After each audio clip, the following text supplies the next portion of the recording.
बड़े बड़े धान रखे गए वहाँ पर जनता खा रही थी।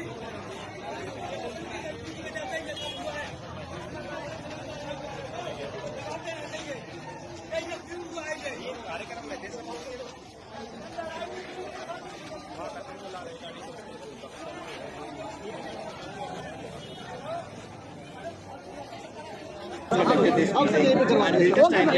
माइक आईडी लगा ले एक बार, माइक आईडी लगा ले। सर आप लोग यहाँ पर पहुँचे हैं, क्या वजह दिखती हैं? अगर प्राइम फसाई देखा जाए तो क्या वजह दिखती हैं जिसकी वजह से ये पूरा इंसिडेंट हुआ? देखिए ऐसा है, ये नीचे कर लीजिए, ये घटना बहुत ही दुखद और हृदय विदारक है। नीचे कर लो यार, शासन की पूरी संवेदनाएं जो मृतक हैं उनके परिजन के साथ हैं।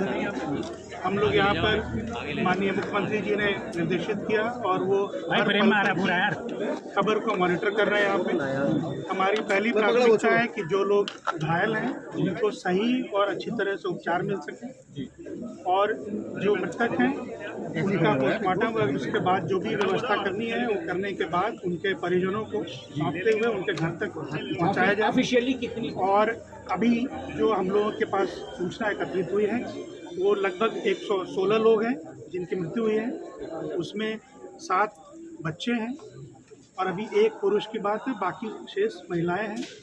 और इसमें जिन लोगों का शिनाख्त हो पाया है वो लगभग 72 लोग। मिसिंग कितने सर? तो नहीं, मिसिंग कोई नहीं है सर। किसी के खिलाफ कार्रवाई भी होगी? इसके अलावा बता रहा हूँ वो उनकी शिनाख्त की कार्रवाई की जा रही है, उनके फोटोग्राफ वगैरह लिए गए हैं और फिर उसको अलग मैकेनिज्म से उनके परिजनों को लोकेट करने की कोशिश की। सर कितने लोगों के इकट्ठा होने की परमिशन थी? इसमें कितने लोगों की इकट्ठा होने की परमिशन थी सर?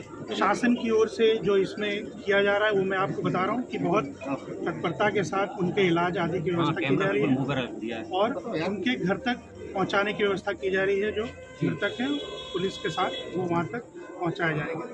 राज्य सरकार ने इसमें 2 लाख मृतकों के लिए और 50,000 घायलों के लिए देने की बात कही है और इतनी ही धनराशि केंद्र सरकार की ओर से भी उन परिवारों को दी जाएगी। अभी तक की जांच में मुख्यमंत्री जी ने एडीजी और कमिश्नर इन 2 लोगों को बताया है कि 24 घंटे के अंदर अपनी जांच पूरी करके रिपोर्ट दें। अभी जो स्थिति हम लोगों के सामने आई है उसमें जो उनके मुख्य सेवादार थे उन्होंने एक एप्लीकेशन दिया था इस तरह के कार्यक्रम के लिए और उसमें लगभग 80,000 के आसपास भीड़ की उन्होंने उम्मीद बताई थी, लेकिन जो सूचना मिली है वो काफ़ी ज़्यादा, उसकी संख्या वहाँ पे लोगों की 80,000 से ज़्यादा थी। पुलिस काफ़ी बड़ी संख्या में डिप्लॉयड थी। उसके बाद भी जो बताया जा रहा है कि कार्यक्रम खत्म होने के बाद लोगों की कुछ प्रथा है कि उनके पैर छूने या वहाँ से मिट्टी लेने के बाद उसमें भगदड़ मची और पास में कोई नाला है जिसमें एक के ऊपर एक लोग गिरते चले गए। हम लोग अभी वहीं पे डीजी साहब के साथ साइड पे जा रहे हैं, वो देखते हैं कि वाकई क्या हुआ है।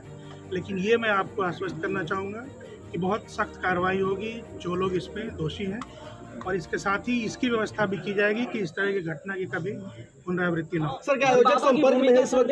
सर क्या आयोजक इस वक्त संपर्क में या फरार चल रहे हो? क्या उनके ऊपर भी एफआईआर होगी, कार्रवाई? बिल्कुल होगी। इतनी बड़ी घटना है तो बहुत सख्त एफआईआर होगी और बहुत सख्त कार्रवाई होगी। ये जो कथित बाबा हैं सर, इनके खिलाफ पहले भी मुकदमे हो रखे हैं जहाँ पे इन्होंने प्रशासन की बातें नहीं मानी थी और कोविड के टाइम पे भी बहुत सारे लोगों को इकट्ठा किया। कैसे इजाजत? तो इजाजत कैसे मिल गई सर इनको? कौन लाभ है? एसडीएम ने परमिशन दी, किस बिना पे परमिशन दी?